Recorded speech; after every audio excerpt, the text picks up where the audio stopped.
24 മണിക്കൂർ ഇവിടുത്തെ പോലീസ് കണ്ണടച്ചാൽ ആ സമയം കൊണ്ട് ഈ ഭാരതത്തിലെ മുഴുവൻ ഹിന്ദുക്കളെയും ഇല്ലാതാക്കാം എന്ന് പ്രഖ്യാപിച്ച അസറുദ്ദീൻ ഒവൈസി എന്ന മനുഷ്യൻ നമ്മുടെ ജനാധിപത്യത്തിന്റെ പ്രത്യേകതകൾ കൊണ്ടാവാം ഈ രാജ്യത്തെ ഒരു MP ആണ്. അദ്ദേഹത്തിന്റെ ചോദ്യങ്ങൾക്ക് ഉത്തരം പറയാനുള്ള ബാധ്യത പ്രധാനമന്ത്രി എന്ന നിലയിൽ നരേന്ദ്രമോദിജിക്ക് ഉണ്ട് താനും. അസറുദ്ദീൻ ഒവൈസിയുടെ ഒരു ചോദ്യമായിരുന്നു ഇത്. ഈ രാജ്യത്ത് മുസ്ലിങ്ങളെ നിങ്ങൾ സംശയാലുക്കളായി കാണുന്നുണ്ടോ? അവർ ചതിയന്മാരാണെന്ന് ഈ സർക്കാർ വിശ്വസിക്കുന്നുണ്ടോ? മാലോകർ പാടിപ്പുകഴ്ത്തുന്ന ഈ രാജ്യത്തിന്റെ മതേതരത്വത്തിൽ നിങ്ങളുടെ സർക്കാരിന്റെ അഭിപ്രായം എന്താണ്? അതിന് ശ്രീ നരേന്ദ്രമോദിജിയുടെ മറുപടി: ബഹുമാനപ്പെട്ട സ്പീക്കർ, വിവിധ രാഷ്ട്രീയ കാരണങ്ങളാൽ നമ്മുടെ രാജ്യത്ത് മതവിദ്വേഷം വളർന്നുകൊണ്ടേയിരിക്കുകയാണ്. അത് കേവലം ഇന്നു മുതൽ ഉണ്ടായതല്ല, വളരെ വർഷങ്ങളായി നമ്മൾ ഇത് അനുഭവിക്കുന്നുണ്ട്.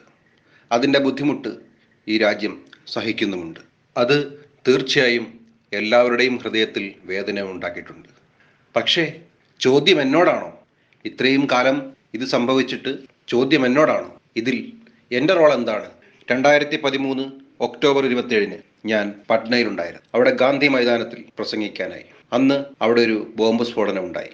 ഒരു തെറ്റും ചെയ്യാത്തവർ അവിടെ മരണപ്പെട്ടു. ലക്ഷക്കണക്കിന് ആളുകൾ ചിന്നിച്ചിതറി ഓടി. വളരെ പ്രയാസമുള്ള കാര്യമായിരുന്നു. രക്തം ഒഴുകുന്ന ആ സമയത്ത് ഏതൊരു മനുഷ്യന്റെ ഹൃദയത്തിൽ നിന്നും വരുന്ന വാക്കുകൾ സത്യമുള്ളതായിരിക്കും. ബോംബിന്റെയും തോക്കുകളുടെയും മധ്യത്തിൽ രക്തപ്പുഴ ഒഴുകുന്ന ആ ദിവസം ആ ജനങ്ങളുടെ മുമ്പിൽ വെച്ച് അവരോട് ഞാൻ അന്ന് പറഞ്ഞിരുന്നു. അതിതാണ് ഞാൻ പറയാൻ ആഗ്രഹിക്കുന്നു, അല്ലെങ്കിൽ ചോദിക്കാൻ ആഗ്രഹിക്കുന്നു. ഹിന്ദുക്കൾക്ക് ആരോടാണ് മത്സരിക്കേണ്ടത്? മുസ്ലിങ്ങളോടാണോ അതോ ദാരിദ്ര്യത്തോടാണോ?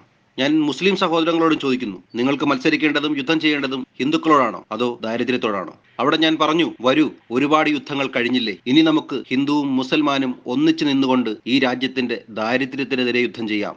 പട്നയിലെ ഗാന്ധി മൈതാനത്തിൽ തോക്കുകളുടെയും വെടിയുണ്ടകളുടെയും ജനങ്ങളുടെ കണ്ണീരിന്റെയും മധ്യത്തിൽ വെച്ച് എന്റെ ഹൃദയത്തിൽ നിന്ന വാക്കുകളാണിത്. അത് പൂർണ്ണമായും സത്യമാണ്. അതുകൊണ്ട് തന്നെ ഈ രാജ്യത്തെ സ്നേഹിക്കുന്ന എല്ലാ വ്യക്തികൾക്കും അത് വിശ്വസിക്കാം. നമ്മുടെ നാട് ബഹുസ്വരതയുടെ നാടാണ്. നാനാത്വത്തിൽ ഏകത്വം, അതാണ് ഈ ലോകത്ത് ഭാരതത്തെ ശ്രദ്ധേയമാക്കുന്നത്. അതാണ് നമ്മുടെ പ്രത്യേകതയും. ബഹുസ്വരതയുടെ ഈ ഭാരതത്തിൽ ഞാൻ ഒരു പക്ഷത്തിന്റെയും ആളല്ല.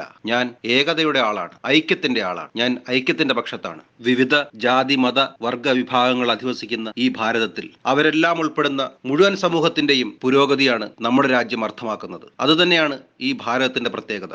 അത് സംഭവിക്കുന്നത് നമ്മുടെ ഭാരതത്തിൽ മാത്രമാണ്. ഈ ഐക്യമാണ് നമ്മുടെ ശക്തി. ഞാൻ ഇതുകൂടി പറയാൻ ആഗ്രഹിക്കുന്നു, നമ്മുടെ രാജ്യത്തിന്റെ ഭരണഘടന എന്നത് വെറുതെ ഒരു ദിവസം ഉണ്ടാക്കിയതല്ല. നൂറുകണക്കിന് വർഷങ്ങൾ ചിന്തിച്ച് ആലോചിച്ച് തീരുമാനമെടുത്ത് നമ്മുടെ രാജ്യത്തെ ഓരോ ജാതി മത വർഗ വിഭാഗത്തിന്റെയും പാവപ്പെട്ടവന്റെയും ഓരോ വ്യക്തിയുടെയും ഉയർച്ചയ്ക്കും നമ്മുടെ രാജ്യത്തിന്റെ പുരോഗതിക്കും വളർച്ചയ്ക്കും വേണ്ടി എഴുതിയുണ്ടാക്കിയതാണ് നമ്മുടെ ഭരണഘടന. നമ്മുടെ രാജ്യത്തിലെ ഓരോ വ്യക്തികളുടെയും ആശകളുടെയും പ്രതീക്ഷകളുടെയും സ്വപ്നങ്ങളുടെയും പൂർണ്ണ ഫലമാണ് നമ്മുടെ ഭരണഘടന. അതുകൊണ്ട് തന്നെ നമ്മുടെ ഭരണഘടനയ്ക്കനുസരിച്ച് മാത്രമേ നമ്മുടെ രാജ്യത്തിന് സഞ്ചരിക്കാൻ കഴിയുകയുള്ളൂ. അല്ലാതെ നമ്മുടെ രാജ്യത്തിനനുസരിച്ച് ഭരണഘടന മാറ്റാൻ കഴിയുകയില്ല. അതുകൊണ്ട് തന്നെ ഈ രാജ്യത്ത് ഒരാൾക്കും നിയമം കയ്യിലെടുക്കാനുള്ള അവകാശമില്ല. അതിനോടൊപ്പം തന്നെ ജാതിയുടെയോ മതത്തിന്റെയോ വർഗത്തിന്റെയോ പേരിൽ, ഒരു മതവിദ്വേഷത്തിന്റെ പേരിൽ ഒരാൾക്കും ഒരു രീതിയിലുള്ള ബുദ്ധിമുട്ടും ഉണ്ടാകാനും പാടില്ല. ഞാൻ ഇതും ഉറപ്പു നൽകുന്നു.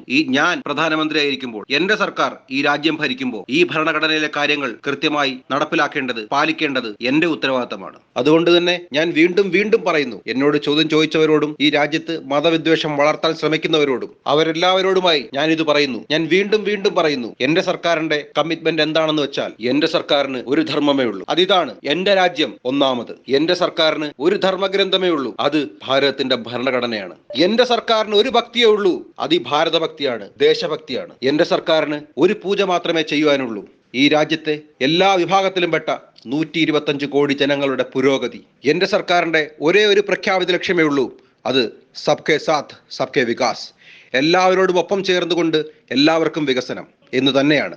അതുകൊണ്ട് തന്നെ നമ്മുടെ ഭാരതത്തിന്റെ ഭരണഘടനയെ വിശ്വസിച്ചുകൊണ്ട് അതിന്റെ പരിധിക്കുള്ളിൽ നിന്നുകൊണ്ട് തന്നെ ഈ രാജ്യത്തെ മുന്നോട്ട് കൊണ്ടുപോകാൻ, ഉന്നതിയിലേക്ക് കൊണ്ടുപോകാൻ എന്റെ സർക്കാർ പരിശ്രമിച്ചുകൊണ്ടേയിരിക്കുന്നു. കേവലം ഇത് മാത്രമല്ല, ഞാൻ ഒന്നുകൂടി പറയാൻ ആഗ്രഹിക്കുന്നു. നമ്മുടെ ഭാരതത്തിന്റെ പൂജനീയ ഗുരുവായിരുന്ന ശ്രീ ഗുരുനാനാക്ക് എന്താണ് പറഞ്ഞത്? അദ്ദേഹം പറഞ്ഞത് ഇതാണ്: എല്ലാവരുടെയും ഹൃദയത്തിൽ ഈശ്വരനുണ്ട്, എന്നാൽ ആ ഈശ്വരൻ ഒന്ന് തന്നെയാണ്.